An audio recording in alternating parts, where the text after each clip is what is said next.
0 pesos, walang kotse, walang property, walang pera, wala lahat. Tapos ngayon, kung makikita nyo tong dambuhala na to, lahat yan binayaran ko in cash before ako mag-25. Pero syempre, may twist. Kung nawala lahat ng mga bangko ko, mga properties ko, mawala man lahat ng mga ito, kaya ko tong ibalik lahat na hindi lang 10 years, hindi 3 years, at hindi rin 1 year. Magagawa ko to sa simpleng 8 steps lang. Actually, ganyan din ako dati. Wala akong pera, wala akong connections, wala na ako lahat ng mga yan. Kasi sa totoo lang, yung kasipagan, hindi yung ginagaranti yung success. Ang nagagaranti na sa success is strategic laziness at leverage. Ayun ang ituturo ko sa inyo ngayon. So step number 1 is i-audit mo kung ano ang meron ka. Wealth audit. Hindi mo kailangan ng pera para magsimula ka. Kailangan mo lang malaman kung ano ang meron ka. Dati, nung nag-fail ako sa business ko, akala ko wala na talaga ako. Pero nung inupuan ko at nilista ko lahat, na-realize ko na meron pa pala ako. May phone ako, may internet ako, may skills ako natutunan, at may contacts ako. Kahit kakonti man lang. Hindi lahat ng wealth ay pera lang. So, ito yung reason kung bakit to effective. Kasi most people kasi nagfo-focus sila kung ano ang wala sa kanila. Pero yung successful people, they focus on what they have, and then they use it to get rich. Simple lang naman yung gagawin mo. Step number 1, ilista lahat ng mga skills mo. Kahit basic lang yan na skills, ilista mo lahat.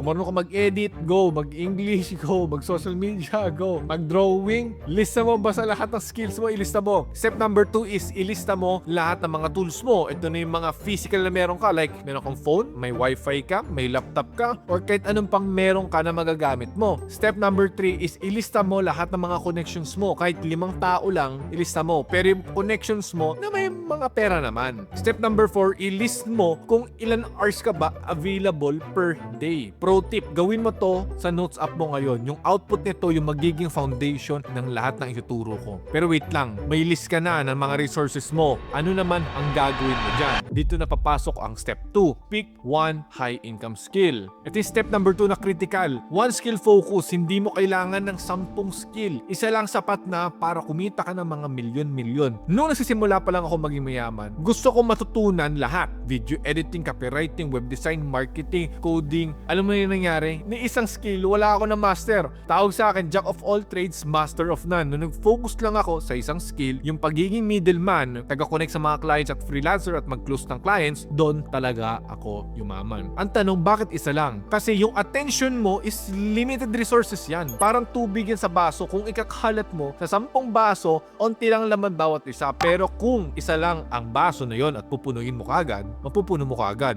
So paano pumili ng isang skill? Step number 1 is tignan mo yung wealth audit mo. Ano yung skill na meron ka kahit basic? Step number 2 is i-research mo kung may market ba to, kung may bibili ba or nagbabayad sa skills na to. Step number 3 is i-check mo kung kaya mong gawin for 8 hours straight. Step number 4 is commit to this skill for at least 90 days. Huwag ka lilipat ng ibang skill. Ito yung mga high income skill na pwede mong simulan. Video editing, 500 to 5,000 pesos per video. Copywriting, 1,000 to 10,000 pesos per project. Social media management, 10,000 to 30,000 pesos monthly. Virtual assistants, 15,000 to 50,000 pesos monthly. Middleman outsourcing, yung negosyo ko ngayon, 50,000 pesos to 500,000 pesos monthly minimum. Kung gusto mo tutunan tong middleman, is full video tutorial nito nasa comment section or nasa description below. Okay, may skill ka na, pero walang kwenta yan kung walang nagbabayad. Kaya mapupunta na tayo sa step 3. Get your first client in 7 days. Hindi mo kailangan ng perfect na resume para lang makakuha ng isang client.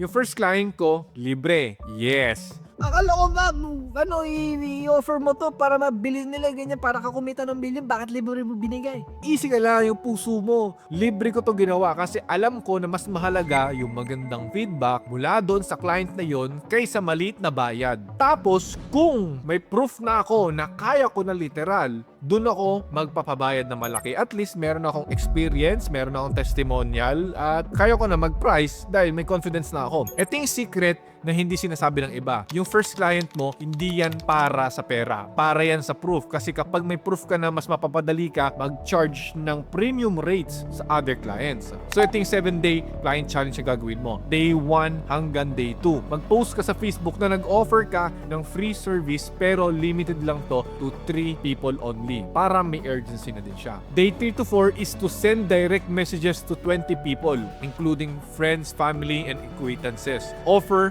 free work. Pero mag-offer ka ng free work sa mga may negosyo na mga tao. Kasi technically, kailangan nila yung services mo to find more customer or clients para mabenta yung product and services nila. Basta any person na kilala mo na nagbebenta, offer mo ng free work. At day 5 to 6 is mag-join ka sa Facebook group sa target market mo. For example, ang habol mo is yung mga nagbebenta ng sabon o mga nagbe-networking or mga nagbebenta ng gym equipments. Mag-join ka doon at mag-outreach ka doon. Mag-provide ka ng value muna, huwag ka kagad magpipitch para alam nila na you're not here to sell. Day 7 is i-follow up lahat. Someone will say yes but marami magsasay ng no. Pero ang goal mo dito is makahanap ka lang ng isang yes. Ito yung script na pwede mong gamitin para mag-reach out sa mga clients. Hi, my name is Blank. Nag-start ako ng services na Blank. Since I'm new, I want to offer you my free services in return for an honest feedback and a testimonial. Interested ka ba?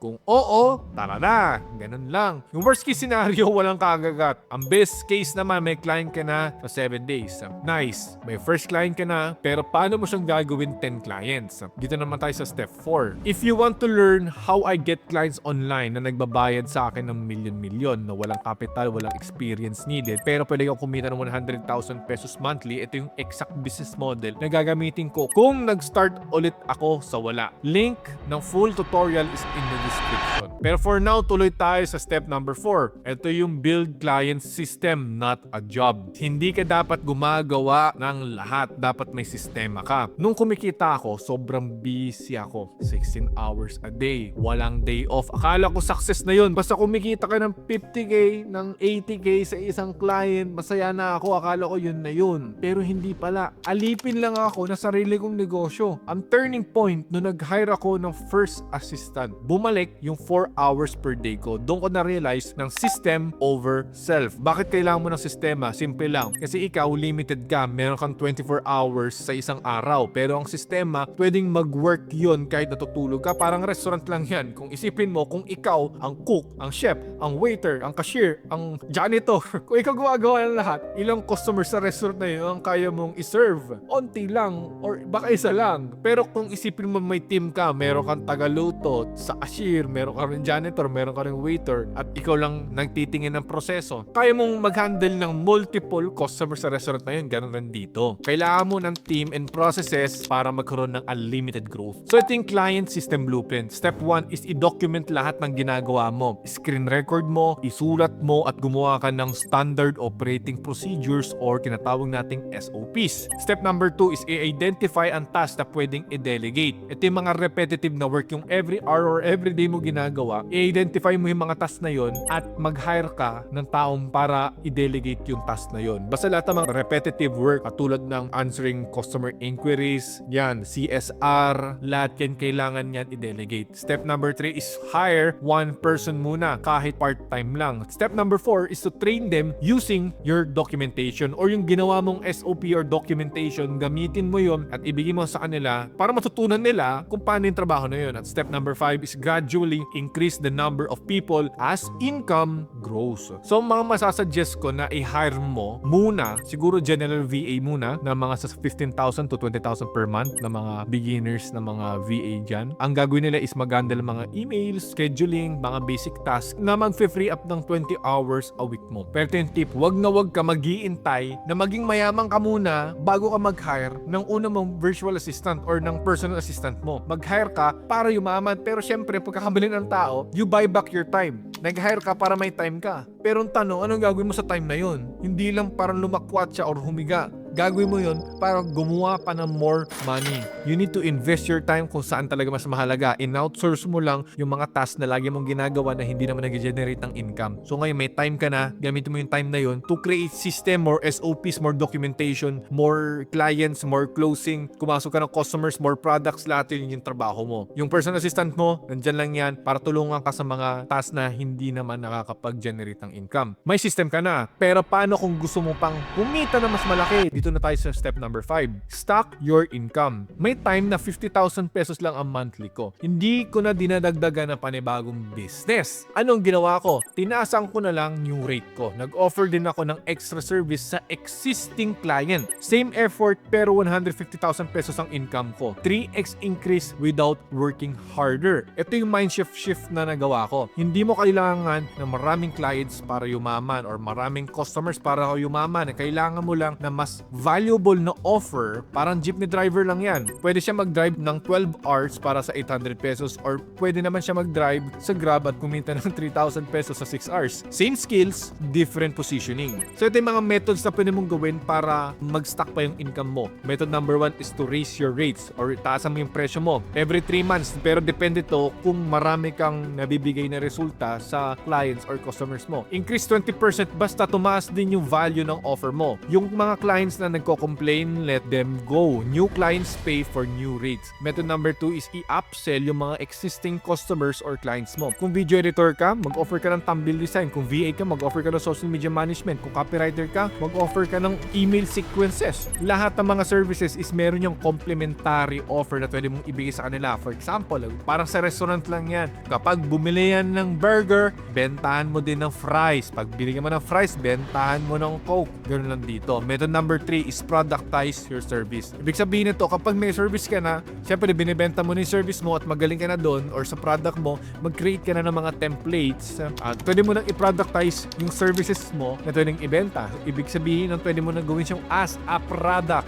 Paano to? I-record mo yung tutorial. Kung marunong ka na copywriter or video editor, i-record mo kung paano mag-edit. Ibenta mo yung tutorial. Kung magbenta ka ng program like mine, marunong ako mag-close ng client. Marunong ako humanap ng client. Pinackage ko yung information na yon at yung system na yon at binibenta ko siya as a program. Yun yung tinatawag ko na Elevate. Method number 4 is retainer model. Instead of per project, ang mas maganda is monthly na yung bayad. 20,000 pesos per month guaranteed, better than 25,000 pesos one time. Ang mahalaga dito is dapat merong kang monthly retainer. Kailangan mo ng monthly retainer kasi kapag project based, mahihirapan ka talaga na maghanap ng new customer at new customer na new customer or new clients na new clients na naman. So mag-switch ka sa per project, mapunta sa per month. Maghanap pala ng paraan paano mo sila mapapastay sa per month. So yung income mo lumalaki na. Pero alam mo ba kung saan ba dapat mapupunta ang mga pera na kinikita mo? Ito ni step number 6. Pero bago yon, here's a quick reminder sa'yo. If you want a full blueprint sa income online, gamit itong business na ito, check out the free training below. Ito yung literal na step-by-step link sa description. Panoorin nyo.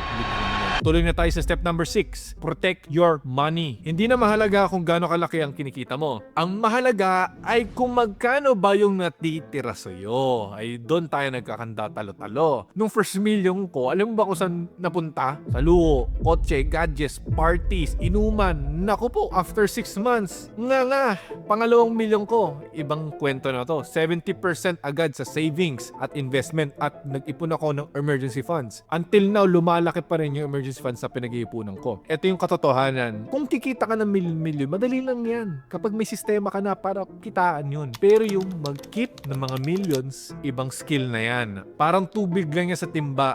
Natutunan mo na kung paano mag-igib.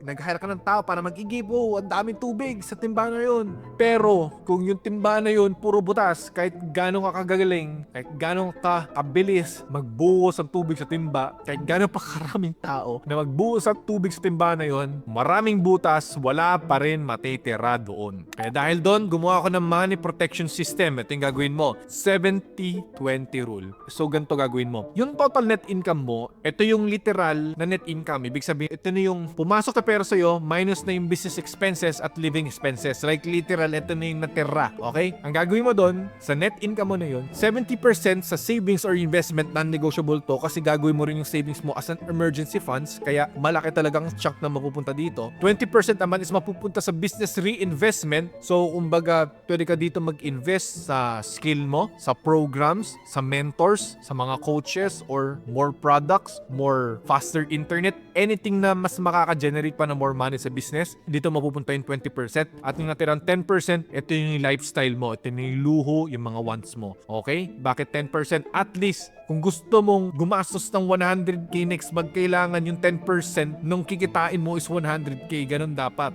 Automatic transfers. Pagpasok ng pera, automatic transfer dapat sa savings mo, sa business mo, at mapupunta sa mga luho mo. Kasi kung nakaseparate, alam mo at aware ka kung magkano lang yung natitira. So, need mo is i-separate mo yung account mo. Account number 1 para to sa mga bills ng operations mo, sa mga business mo. Account number 2, ito naman yung savings mo. Huwag mo tong gagalawin. Account number 3, ito yung pang investment. Account number 4, ito yung guilt-free spending. Ito na yung luho. At yung pinaka-last, ito na yung 6 months na worth of expenses save or emergency funds before any investment.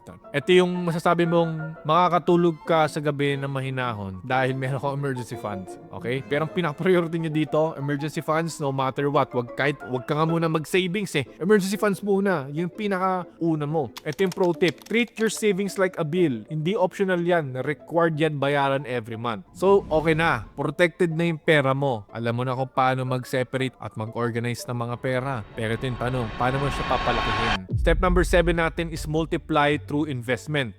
Wealth builder. Ito yung money multiplication natin. Pera mo is dapat nag-work kahit tulog ka. Yung first investment ko sa mga properties na may bahay na or lote pa lang. Hindi ko muna sinusubukan na mag-Bitcoin kagad, mag-stock trading, cryptocurrency, na wala naman akong kalam-alam doon. Nag-start na lang ako sa safe na alam kong hindi ito mawawala. Bakit importante yung mag-invest? Kasi yung pera na nakatambak lang sa bangko mo, nawawalan siya ng value dahil sa inflation. Pagtataas ng presyo sa bilihin, kung hindi mo maintindihan yung inflation. Yung inflation, kinakain niya yung pera mo every year. Yung 100,000 mo ngayon, in 10 years, parang 60,000 pesos na lang yan. Kaya yung pera mo sa bangko, kapag nag-stay dyan, palit yung value niyan. So, dapat yung pera mo naka-invest. So, ito yung investment ladder for beginners. Level 1, emergency funds. So, ito yung 6 months expenses na ikikip mo sa high interest savings. So, ito yung masasabi mong savings mo, pero bawal mo siya gastusin. Alam na nga natin na kailangan na ini-invest yan, ganyan-ganyan. Pero ito kasi non-negotiable. Dapat meron kang 6 months expenses na pwede mo siyang kunin if may emergency na nangyari. Hindi yung in-invest mo siya sa lupa, nagkasakit ka, kailangan ka operahan ngayon, kailangan mo pa ibenta yung lupa para may pambayad ka sa ospital. Dapat hindi ganon. Dapat meron kang liquidity ang tinatawag, or ibig sabihin nun, meron naka-ready na cash na pwede nang gamitin agad-agad. So, kailangan mo ng 6 months expenses na ilalagay mo sa high interest savings. Kumbaga, dito mo ilalagay pero kumikita siya, nag-i-interest siya. Basta ang point dito, yung interest na kinikita mo dito sa high interest savings is dapat mas mataas pa kaysa doon sa inflation. Kung yung inflation, sabihin natin 1%, so dapat yung interest ito is mga 2 to 3% para hindi ka lugi. So, ano yung mga digital banks na mga merong high interest savings? Ito yung mga Maya, GCash, ito yung GCash GSave. Around mga 4 to 6% ang interest ito. Level 2, ito na yung real estate. Pero later mo na ito gagawin kapag malaki na talaga yung income mo at savings mo. Mag-start ka sa mga lote like 100 square meter, 120, 150. Kung kaya mo, mag 250 ka na. Bumili ka ng mga ganun. Bumili ka ng mga lupa, ng mga lote, para invest yung pera mo. Kasi mangyari niyan, bumili ka ng lupa, nasasabihin natin na sa 10,000 pesos per square meter. After ilang years, pwede yan mag 15,000 per square meter, 20,000 pesos per square meter, 30,000 pesos per square meter kung swinerte ka talaga, di ba? Pero kung wala ka naman ganun kalaking pera, at least pwede ka muna mag-invest sa REITs. Ito yung Real Estate Investment Trust. Para lang siyang cryptocurrency na bibili ka ng stock, pero property, kumbaga para mag-ambagan kayo sa isang lupa. Kumbaga, ako invest ako 5 piso, siya 5 piso hanggat makumpile yung 10 million pesos, at kung magkano yung in-interest nun, mag-i-interest din yung in-invest mo. So ito yung rule of thumb. Wag na wag ka mag-i-invest ng pera na hindi mo kayang mawala. Kahit safe investment pa yan, lahat ng investment merong risk. Start small, learn, and then scale. Yung money mo is gumagalaw na mag-isa. Pero last step na yung pinaka-importante. Pero bago natin pag-usapan yon, building wealth starts with the business model I teach in my free training. This is the foundation of all of my investment. Kasi before you invest, kailangan mo muna ng income to invest. Kung gusto mo ng pera para i-invest sa mga bagay na yun, check the link below para sa free training. So ito na yung step number 8. Give back to receive more. Ito yung generosity loop. Ang pagbibigay ay hindi pagbababa ng pera mo. In reality, pinapataas mo pa ito. Nung walang-wala akong pera, nag-donate ako 500 pesos sa isang charity, pero ano may nangyari? Every time na nagbibigay ako, parang bumubukas yung mga opportunities at lumalapit sa akin. People want to help me kasi nakikita nila I help other. Now, meron akong foundation, meron akong thousands of people, families na natutulungan ko sa loob ng foundation ko, at yung business is mas lumalaki pa. So, hindi siya expenses. Kasi ito yung truth na hindi tinuturo sa mga business schools. The more people na natutulungan mo, the more blessing ang babalik sa'yo. Dahil hindi naman ibibigay ng Diyos yung blessing na nakuha mo